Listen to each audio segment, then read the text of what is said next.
Social মিডিয়ায় এক আইনজীবীর সিদ্ধান্ত বদল নিয়ে বেশ আলোচনা হচ্ছে। চলুন বিষয়টা একটু দেখি। আসলে ঘটনাটা হলো অ্যাডভোকেট জেডাই খান পান্না তার একটা সিদ্ধান্ত থেকে সরে এসেছেন।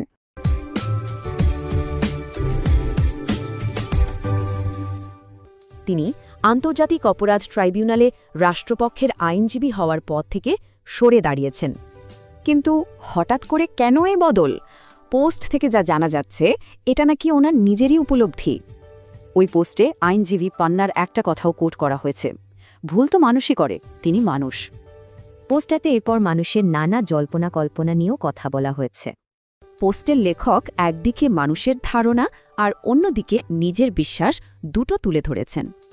তিনি পরিষ্কার করে দিয়েছেন যে তার ভিডিওর জন্য এমনটা হয়েছে, এটা তিনি একদমই মানছেন না।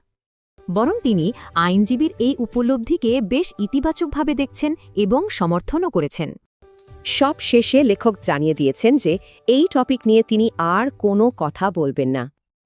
তবে একটা প্রশ্ন থেকেই যায়, পাবলিকলি নেয়া কোনো সিদ্ধান্ত এভাবে বদলে ফেলার প্রভাব ঠিক কী হতে পারে?